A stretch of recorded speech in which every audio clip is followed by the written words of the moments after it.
Hey guys, it's Bella. Welcome back to my channel. Happy Monday. Hope you're all having a great start to the week. If you're new here, welcome. We do a series on my channel called Mystery Mondays where basically on Mondays we get together and we talk about true crime. So if that's something you're into, then come join us. Make sure to subscribe so you don't miss a video. Today we're going to be talking about a case that is actually a pretty tough one to talk about. This case is a hard one to swallow. It's about the murder of a 15-year-old boy, which happened back in 1961, and this case actually took 41 years to solve. And throughout that entire 41 years, there wasn't a moment in time where his parents gave up. It's actually really, really heartbreaking, the whole situation around that. So you guys will see as, we get more into the case and talk more about it. But today we're going to be talking about the case of John McCabe. He was born on the 13th of March in 1954 in Middlesex County, Massachusetts. His dad, Bill, was an engineer and his mother, Evelyn, worked at the school library, and he was the second of their three children. So he had two sisters, a younger sister named Roberta and an older sister named Debbie, and they were a really, really close family. There was just a lot of love there between all of them. They all said that John was really full of life and that he was a little bit of a prankster. Debbie said she remembered one time when she opened her closet and it was full of grasshoppers, courtesy of her little brother. Roberta said that he just loved being outside, like his hands were always dirty with, dirt, and then oil, grease, animals. He was always picking up animals like frogs. One time they said that he even came home with like a full goose. By 1969, John was 15 years old, his younger sister Roberta was 6, and his oldest sister Debbie was 17, and the family was living in Tewksbury, which is also in Massachusetts. And John had a school dance on the 26th of September at the Knights of Columbus Hall. He asked his parents if he could go, and he was just so excited. So of course they said yes, and he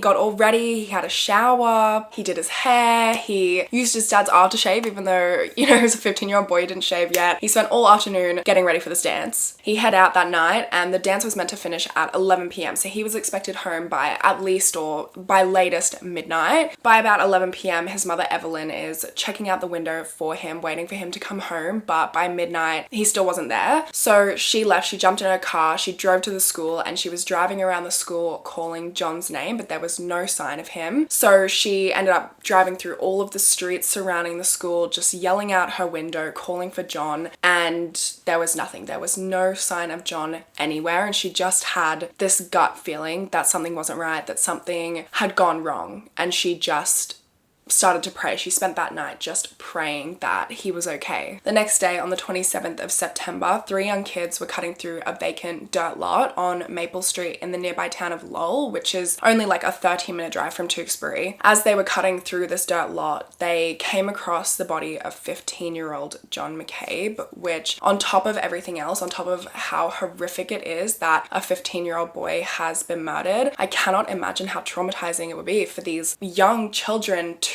stumble across a dead body. And not only that, but John had been bound and gagged as well. So it was just really a horrific, traumatizing scene. After the discovery and after the police went out there and identified the body, they went to the house of Bill and Evelyn McCabe to let them know. And it was such a horrific way in which his body was found that they didn't want to tell Evelyn the details. So they took Bill down to the basement and told him that they had found his 15-year-old son's body. There was tape over his mouth and his eyes. His ankles had been tied together with rope and his wrists had also been tied together separately. And then another piece of rope had been used to tie his ankles to his neck. As they were telling Bill all of this information, Evelyn, of course, she had mother's intuition. She knew that she knew that something was wrong with her son. She knew there was a reason that he hadn't come home that night. Of course he was a prankster, but he would never play a prank on his parents where he wouldn't come home that night. You know what I mean? Like, he would never make his parents worry like that. So she just knew something wasn't right. Now the police have shown up at her house the next day, and so there was actually this vent in her bathroom where she could hear everything that was being said in the basement. So she got on the floor of the bathroom and she put her ear up to this vent and she heard every single detail, and she just laid on the bathroom floor sobbing. Bill had to go and identify his 15-year-old son's body, which I can't even, like, the strength of these people. And watching their interviews, watching Bill and Evelyn's interviews, it's a really, really tough watch because their pain is so so palpable. And Evelyn says in these interviews, she says at one point, you know, I let him go. I let him go out the door I shouldn't have. And she also says, what kind of mother was I? I should have been there for him. And it's heartbreaking because she was just making her son happy. Like, he was so excited to go to this school dance. It's a school dance. You know, she was just letting him go and do this thing that was meant to be fun and meant to be exciting, doing something to make her child happy. Never in a million years would you expect your 15-year-old son to go to a school dance and be murdered there. A huge investigation was launched by the Tewksbury, Lowell, and Massachusetts State Police. They went and they combed that vacant lot where his body was found, and they collected the rope, the tape that was used to bind him and gag him. They collected his clothes and his shoes, and then they also were able to recover a fingerprint from something in the area, you know, whether, I don't know where the fingerprint came from, but they collected a fingerprint, but it was 1969, so DNA evidence isn't really a thing, and all of those things that they collected, they couldn't really do anything with them. Like, they didn't produce any leads. None of it could be tied to anybody. They did have a couple of witnesses that they found. There was one witness who said that on this vacant lot on that night of the murder that they had seen a maroon 1965 Chevy Impala. Another witness also said that on the night of the dance, on the night of the murder, that they had seen John hitchhiking, and he had been picked up by these two kids who also went to the same school as him. And these two kids were 16-year-old Michael Ferreira and his friend, a girl named Nancy Williams. Obviously, police went and spoke to Mike and Nancy, and Mike said that he didn't really know John. You know, he'd seen him around school a couple times, but that was really all he knew of him. He didn't have any other information. Nancy was also the same. You know, she didn't really know John, had just seen him around school, but they weren't even the same age. I don't know if they were in the same grade or what, but they obviously did not run in the same circle, so they didn't know him. But they had seen him hitchhiking, putting his thumb out, so they picked him up, drove him, gave him a ride to the dance, and dropped him off there, and that was that. Once the dance started, Michael and Nancy also, you know, split up, went their separate ways. Michael went and met up with his friend, a 17-year-old kid named Walter Shelley, and he and Walter went in Walter's car to Lowell to just drive around and get some beers and drink some beers. Walter Shelley's car, right, was actually a 1965 maroon Chevy Impala. Mighty coincidence. So of course, police go and they search the car. There's nothing in the car, right? There's no signs of anything in the car, no evidence that can point them towards him having anything to do with John's murder or John being in his car, nothing. Of course, they still bring him in for questioning. They make him do 5 polygraph tests, and in these polygraph tests, he is found to be lying in all vital areas, but that's it. Polygraphs are known to be really reliable. There was no evidence against him, nothing to suggest he was involved, nothing in his car, so it just turned out to be another dead lead. And the next year in 1970, both Michael Ferreira and Walter Shelley went and joined the armed forces. Police did try to look into a bunch of other suspects. They looked into drug dealers in the area, pedophiles in the area, other teenagers, other kids who went to John's school, but they didn't really find a lot. There was one other guy that they looked into, a 25-year-old named Robert Morley, and Robert Morley knew both Michael Ferreira and Walter Shelley. He was reportedly suffering from some type of mental illness, which they didn't name in any of the reports that I read. He was named a suspect, but he was named a suspect kind of in relation to Michael Ferreira. So when that lead died out, I guess the lead of Robert Morley also died out. Years later, like, there really wasn't a lot of evidence in this case. So it was a very, very slow case. There just wasn't a lot, like, there wasn't a lot of leads that popped up. Evidence, there was no evidence in the case, right? So there just wasn't anything. So it wasn't until 1974 that another suspect was identified, a guy named Richard Santos. He was flagged in 1974 as a suspect by the Tewksbury police because he committed a very similar crime to John's murder. So he abducted a girl, a young girl, on Route 38. He bound her feet, tied her hands behind her backs, he duct taped both her mouth and her eyes. But again, this lead just fizzled out. They couldn't tie him to John's murder in any type of way. And honestly, after this, the case went cold pretty quickly. The case was cold between 1969 and 1974, but then after that, it was like just nothing. There wasn't another development in the case for another 26 years, and that was 26 years of torture for the McCabe family, as I'm sure you can imagine. They continued to set a place for John at the table at dinner. I tried to strangle myself, just to visualize what it felt like. I wondered, did he call for me?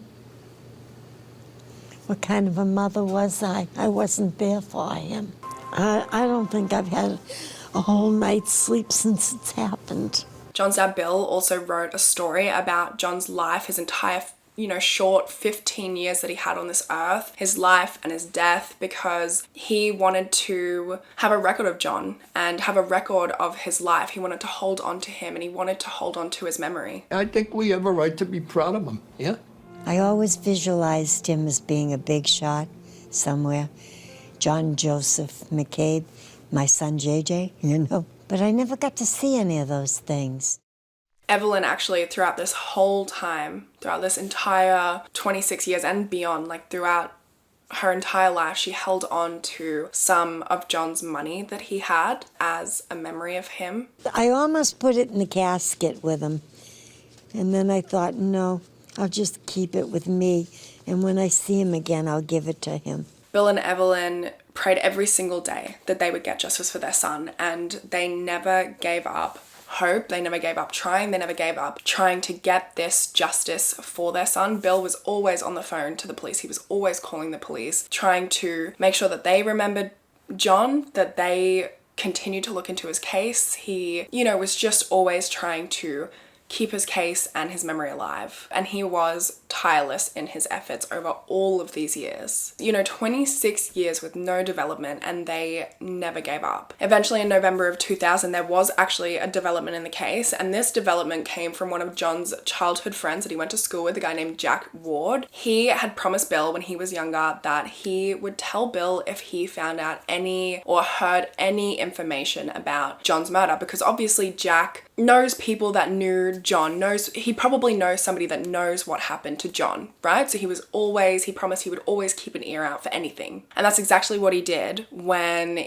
in November of 2000, he went to a cookout with a bunch of people that they had gone to school with. And one of those people in particular was Michael Ferreira. Everyone at this cookout is, they're sitting down, they're eating, drinking, chatting. And then all of a sudden, Michael blurts out, "I know who killed John McCabe." Of course, Jack is like, hold on a minute. You can't just say that and not say who. Like, who is it? So Michael says that it was Walter Shelley and that he killed him because he was jealous. He killed him over a girl. This girl was a girl named Marla Shiner. She was 13 years old at the time of the murder, and she was dating Walter Shelley at the time of the murder. They ended up actually going on to get married for a brief time. They're divorced at the time of the cookout, but after the murder, after I guess she got a bit older, because she was 13, I think he was like 17 at the time, they went on to get married for a bit. And yeah, so they were dating at the time of John's murder. And apparently Marla may have had a little crush on John at the time, which made Walter very angry, very jealous, and so he killed John. He was known to be a very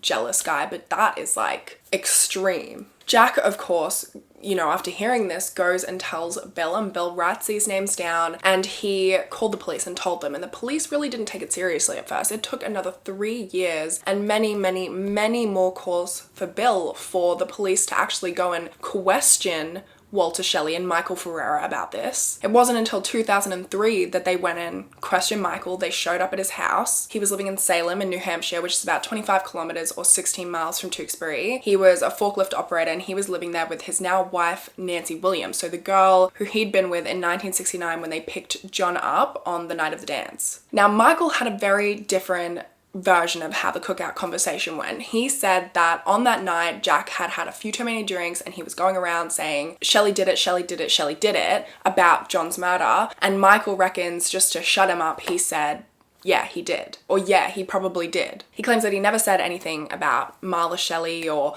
Walter being jealous. Apparently that was just Jack's theory. And of course, there's really no evidence in this case. There's nothing to dispute what Michael is saying. There's nothing to confirm what Jack is saying is true. It's just a he said, she said kind of situation. And so once again, the case goes cold. Another 4 years later, in 2007, there's another kind of new development in the case when a new district attorney for Middlesex County is sworn in. His name is Jerry Leone, and the Lowell County Police Department came to him with John's case and said, "Can you please look into it?" Investigators had gone through all of the files again, and they had actually seen a new name pop up in their most recent interviews with Michael from 2003. I guess they didn't notice that this new name popped up all of a sudden in their interviews from 4 years ago or what the deal was, but this name had never been mentioned before until their most recent interview with Michael. So how it came up is in that interview, he gives them, the same story about the night of the murder, says John was hitchhiking, he and Nancy picked him up, dropped him off at the dance. Nancy and him go separate ways, and he goes and meets up with his friend Walter Shelley to go and get some beers and drive around Lowell County. Except this time in this most recent interview, all of a sudden he throws another name in the mix, and he says that it wasn't just Walter Shelley he was with, he was also with this other guy named Edward Allen Brown. At the time of the murder back in 1969, Ed was 17 and he lived not far from the McCabe family. Michael and Walter, of course, are names that have been consistently popping up throughout the entire investigation, so they're persons of interest. And so by association, Edward is now because he was with them on the night of the murder. Investigators haven't gotten anything from Michael or Walter so far, so now they're gonna focus on Ed and try and get some information out of Ed. He has since moved away to New Hampshire. He's retired from the Air Force at this point in 2007. Police tracked him down, they go to his house, they speak to him, and this guy reckons he knows nothing about the murder. He's never even heard of John McCabe, which I mean, there's no way. Someone from Tewkesbury to claim that they have never heard of John McCabe is ridiculous in and of itself, but also this guy who lives right down the road from the McCabes, he obviously runs in the same circle as kids who went to John's school, so it's safe to assume, especially if he lived in the same area as John, that he went to the same school as well. Everyone else who he knows has heard of this murder. Like, it's just ridiculous, basically, for him to claim that he has never even heard of John McCabe. It's a massive red flag, but there's nothing investigators can do about it, right? If he wants to lie to them, what are they gonna do? Shortly after they left this interview with Edward, they're pretty deflated because they're like, well, he's hiding something, but not much we can do. Shortly after they leave that interview, they get a call from his wife, Carolyn. And she says, I think my husband's lying to you because about 25 years ago, he actually told me that he had been involved in the murder of a young boy. Obviously, that is crazy in and of itself, but can I also just sidebar? I don't know if you guys have noticed this, but the amount of cases lately that I've been covering where women have been told by these men, like, yeah, I murdered somebody, and then the women are like, oh, okay, let's get married, and I'm not gonna tell anybody that you murdered somebody. And let's also have kids, even though I know you're a murderer. There has just been a lot of that going around lately, and it just baffles me because who is doing all that? Who is like going and marrying a guy who told you they murdered somebody and you're like not gonna pry, you're not gonna tell anybody, let's get married, let's have kids, even though I know you're a murderer. Like, it's just crazy how much of that there has been and how many cases there are where that happens. And these cases could be solved so much earlier if these women, first of all, decided not to marry someone that they know is a murderer, but also told somebody, anybody, about the murder that their husband confessed to. Anyway, again, despite Carolyn calling them and telling them this, there's nothing they can do. Edward is lying to them. There's no evidence to prove that he's lying. There's nothing they can do about the fact that he's lying. And so once again, the case hits another dead end and it goes cold. And I can't even imagine how frustrating this is for John's family, that it's like they kind of keep getting these little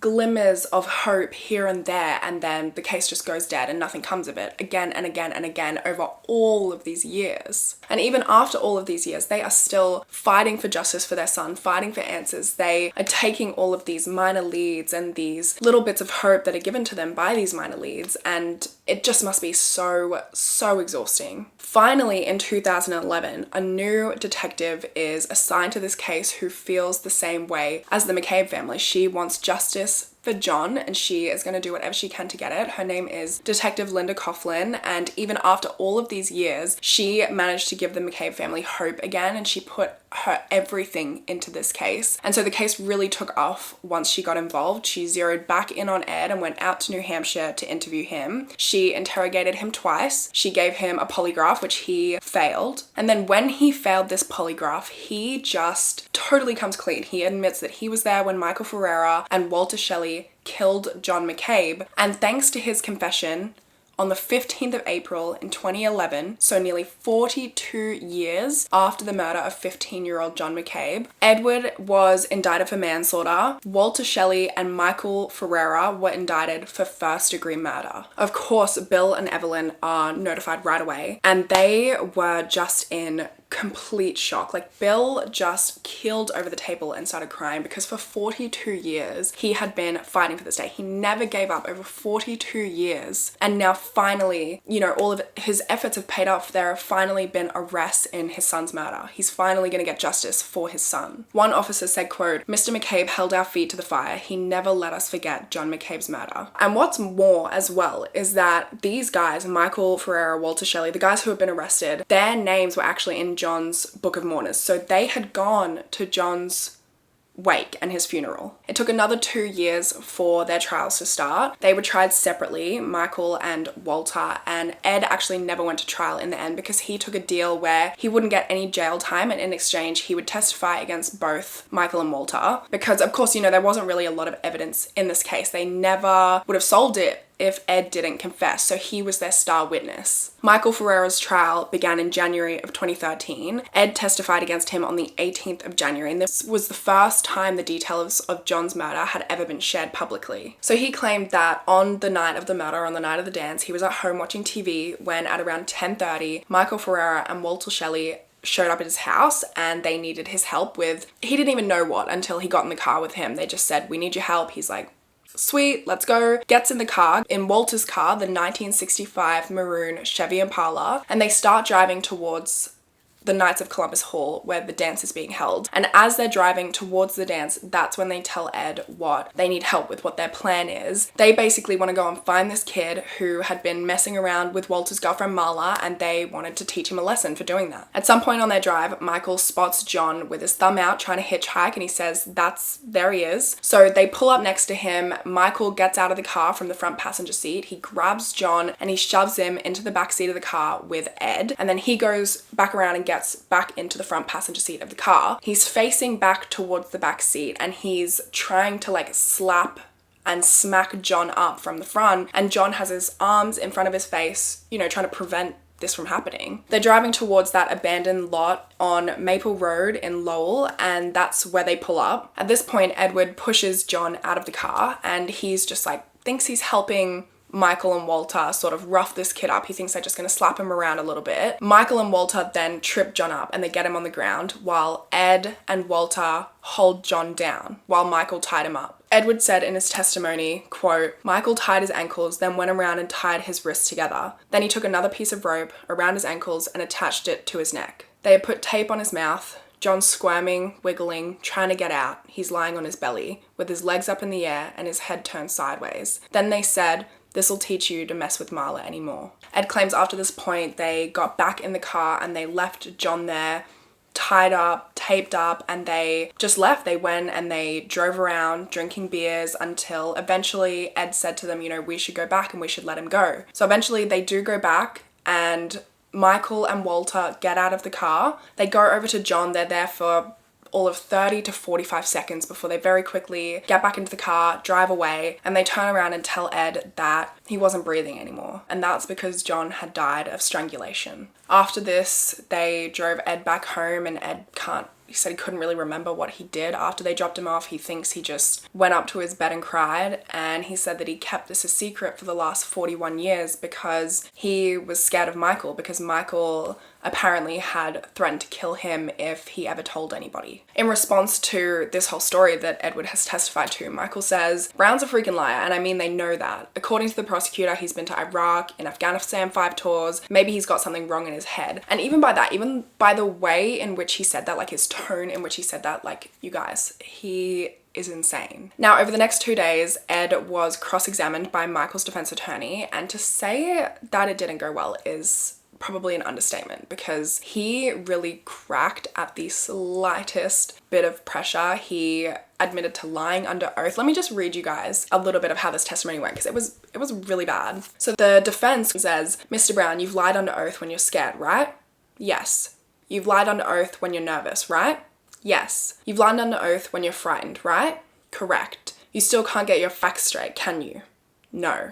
You were fed information it was a dirt lot, right? Yes. You were fed information that it was near a railroad tower, right? Yes. And you're being told that Shelley was jealous over Marla Shiner, right? Yes. Then after that dumpster fire of a cross-examination. The defense calls Marla Shiner to the witness stand, and she claims in her testimony that John never flirted with her, never hit on her, they never went to the dance together, he never conveyed any interest in her at all. Then she throws even more of a curveball, and she says that at the time of the murder, her and Walter weren't actually even dating. They started dating after the murder took place. But she also said that they started dating in September, so it must have been very soon after the murder, because the murder took place on the 26th of September. And what's also weird is that according to police, when they obviously went and interviewed her earlier, and when they interviewed her, she told them that her and Walter were dating at the time of the murder. She also said that they had been dating since she was 12 years old, and at the time of the murder in 1969, 26th of September, she was 13 years old. So obviously they questioned her on this, and she says, I don't know, I can't imagine that I did say that to them. And I'm going to read you a quote of what one of John's sisters said about this, because I agree wholeheartedly. She said, "Why lie about dating someone unless it was because of her that John was murdered?" Which I get that, she probably just didn't want to feel responsible for this murder. I can't think of any other reason why she would lie. And she was clearly lying, under testimony, because the way in which she said, "Oh, I don't know, I can't imagine that I did say that," it was very just obvious that she had just kind of been caught in a lie. And she's like, "Oh, I don't know about that." Which is also strange, because even if it was kind of over the jealousy of her, it still wouldn't be her fault. It's not her fault that Walter is a complete psycho. She did go on to marry Walter, but she said that they got divorced because he was a very violent man. And when she was asked on the stand if he was a jealous man, she responded, absolutely. And can I also just say, even if they started dating after the murder, clearly they were kind of seeing each other before that. So it still could have been over the jealousy of, they're sort of talking and the talking stages, and she's maybe talking to John at the same time, and Walter didn't want any competition. And so he still killed John out of jealousy. Whether they were dating or not, jealousy is still a motive. During the trial, the defense also called Detective Linda Coughlin to the stand, and they accused her of having tunnel vision and overlooking investigative reports that may have pointed to other suspects. And they also named these other potential suspects, Richard Santos, who I mentioned earlier, and then also Robert Morley, who I also named earlier. He was labelled in a police report at one time as a strong suspect, but Linda Coughlin in her testimony said yes, he was, but in that same report, Michael Ferreira was labelled the prime suspect. John's dad, Bill, also took the stand. He was 85 at the time, and it took every ounce of strength left in him to get to the witness stand and even to just make it to this trial that he had waited 43 years for. Good morning, Mr. McCabe. Do you remember September 27th, 1969? Yes, sir. How old was John at that day? He was 15 years, 6 months, and 2 weeks. At the end of the trial, the jury deliberated for 5 hours, and when the verdict was read, Bill actually had to leave the courtroom and go into another room because he really just wasn't in a good way from the trial, from all the stress of everything, and he just didn't think that his heart could handle hearing a not guilty verdict, and that's exactly what the verdict was. Michael Ferreira was found not guilty. Evelyn had to go and break the news to her husband, and she said that she was actually terrified to tell him because she knew that he wasn't doing well, and she just didn't think that he could handle it. All he wanted was justice for his son, and this whole thing had been so stressful for him. The last 43 years of his life without his son had been so stressful for him because he had spent all of that time fighting for justice for his son, and she was worried that when she told him that the verdict was not guilty, that he would die from the stress of it. When she told him, he just broke down, and 4 days later he did pass away. His heart gave out. His family believes that this was actually a result of stress from the trial. His heart just couldn't take anymore, and he was laid to rest right next to John. Before he did pass, Evelyn told him, she made a promise to him that she would take over for him now, and she would do everything that she could to get justice for their son. All the boys went out of line. Those wedding bells are breaking. I still don't believe Bill's gone. I can still hear him snore in the night.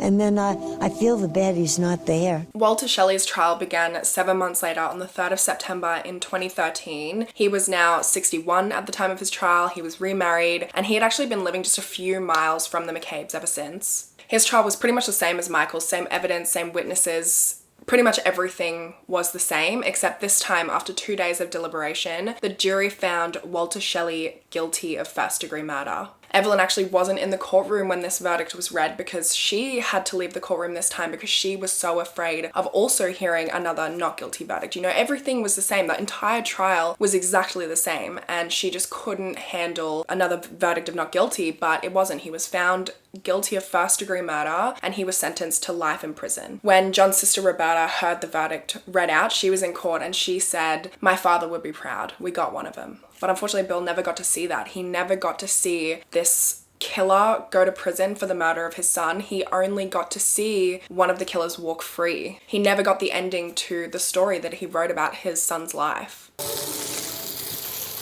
Hey, John, guess what? We got him. Please take good care of him until I get there. Please, and then I will. In March of 2016, Walter Shelley's verdict was actually reduced by a judge to second-degree murder because the judge said the heft of the evidence falls more squarely on second-degree murder. So he will be eligible for parole after 15 years, after serving 15 years. So he'll be eligible in 2028. John's sister said that they and all the other family members will oppose any of Walter Shelley's bids for parole. A few months later, on the 12th of August in 2016, Evelyn actually passed away as well. And, you know, this comes for just a few months after his verdict was reduced. He's going to be released in 4 years from now, which is crazy. I just hope that Evelyn and Bill are now at peace with their son. But that's everything for this case. Let me know your thoughts and your feelings. I know this one was a particularly tough case. It was a really hard one to talk about and to research as well. My heart was just in pieces for John's family, and the fact that Bill passed away just 4 days after hearing that not guilty verdict and he didn't live to see Walter Shelley found guilty, I was in tears. And also not just his family, but John himself, like what he had to go through in the last moments of his life for no reason. Because some guy was jealous that maybe he had a crush on a girl, maybe they both liked the same girl, or maybe a girl that he liked John as well. It's just, he was 15 years old, you know what I mean? Like, it was so senseless and ridiculous, and what John had to go through is heartbreaking on a night that he was so excited for. He'd spent all afternoon getting ready, getting spruced up, doing his hair, putting on his dad's aftershave, and he was just so excited for that night, you know? And also the fact that Michael Ferrero was found not guilty on the same evidence that Walter was found guilty of. Like, it was the same trial, same witnesses, same evidence, same everything. It was the exact same trial. So the fact that Walter Shelley was found guilty on that evidence, Michael wasn't, and he can't be retried despite that, sucks. And if you go and look at interviews of Michael Ferrera, his attitude sucks. Like, that guy is a dick. And he just seems so cocky about the whole thing. He really just seems so cocky, and it pisses me off, to be honest with you. But I digress. That's everything. He wasn't found guilty, but that's everything for this case. So let me know what you guys think. That's all from me today. I hope that you have a great rest of your day, and hopefully I'll see you in my next video. Bye, guys.